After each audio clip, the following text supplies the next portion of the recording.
Hi, Blake with BlvdHome. Wow, I guess it echoes in this part of the store. Anyhow, today we're going to talk about something that's old technology, kind of like me. You know, we're seasoned, we've been around a while, but we still work most of the time. So we're going to talk about these top mount refrigerators because for some reason I'm getting a lot of complaints recently. It's probably because if you're watching this video, it might be in the middle of winter, it might be whatever, but right now we're in the dead middle of summer almost, and it's getting hot here in St. George. And if you've ever been here, it's hot. That's all I can say. You know, our average temperature during the day right now, 106, 107. It's balmy. Tell you 100, when it hits 110, then it's hot, but it's right now it's kind of balmy. And you're going to say like, oh my gosh, it's so hot. Yeah, live here for a while, you get used to it. Anyhow, so we're getting a lot of complaints with people that buy these for their garages, and that's what mostly these small top mounts are being used for nowadays. You know, not many people want something small in their home unless they have an older home that won't accommodate a bigger refrigerator without doing a bunch of cabinetry work. People are buying these basically for their garage, and they're a great garage refrigerator because a bunch of great purposes. They take up your extra that you need for your inside refrigerator that won't accommodate. This will fit great in it. It's a nice refrigerator. It's just old school technology.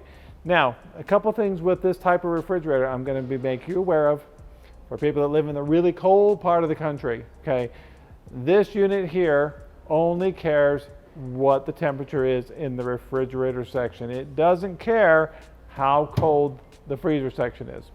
When you're adjusting that little slider back there that says warm or cold, you're only adjusting how much the damper is opening and closing and how much cold air is being pushed down to the refrigerator section. So if you make it colder, it keeps cold air up here longer before it pushes it down to the refrigerator section. So it takes longer for this to get satisfied down here as far as temperature, so the freezer gets colder. Now if you slide it to the cold setting, basically it opens the damper up, lets more air flow down here, so this gets colder faster so the freezer doesn't have to run as long. The problem is with this is when it's really cold and you don't have any outside temperature you're losing around the refrigerator. When that happens, because you always have temperature loss with any refrigerator, open or close it, but when you have it out in the garage, you don't open and close them very often. Well, if your garage is cold and the refrigerator's cold, and say it's 40 degrees around the refrigerator and the refrigerator's set for roughly 37 degrees, well, you're not going to have much heat loss, so the refrigerator itself is not going to have to run to keep it cold in the refrigerator section. So what happens is, because it doesn't run, the freezer section up here doesn't have to run and the temperatures warm up, and so your really cold stuff starts to slightly defrost, so your ice cream becomes soft, especially, you know, juices, stuff like that becomes soft in this section. So if you have this, you need to make sure you put what's called a garage kit in it, which is a kit that forces the refrigerator to run. So that's just a side note, but if you're ever considering one of these for your garage and you live in a cold country, make sure that it's garage ready or it needs a garage kit for that purpose. So I digress. So let's get back to the point of this video.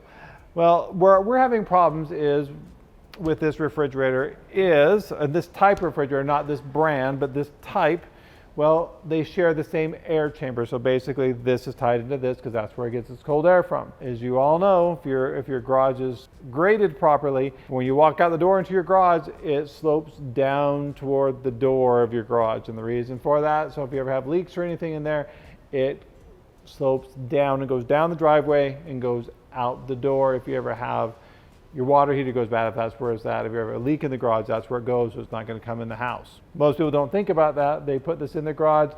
This is the door, I'm standing in the doorway, and they put the garage right up against the door because this is convenient, because you walk up to it, you walk out, and you grab your stuff, and you close the door, and you go back out. Well, the problem goes when it is slightly graded downward, it leans that direction or away from you. In this example right here, we're going to show you where we have this leaning forward just a little teeny bit and showing you, because right now when I go to close the door, it doesn't want to close on its own. You know, it wants to rock, so I have to push it. So this is what happens. Well, if it's leaning forward, this door is not going to want to close. It's going to want to continue to travel out here. So they go out to the garage at a later time, and oh my gosh, it's beeping at me. I've lost all my ice cream. It's all over the floor. Cats and dogs living together. Craziness everywhere because the ice cream is melted and the meat is gone. Yeah, and they say, well, we want you to fix it. Okay, I'll fix it. or put some shims under it so it's level, and it fixes it. You know, I know it sounds really dumb, but that's basically all I can do is say, well, can't you cause this? No, I can't, because that's the way it's going to happen.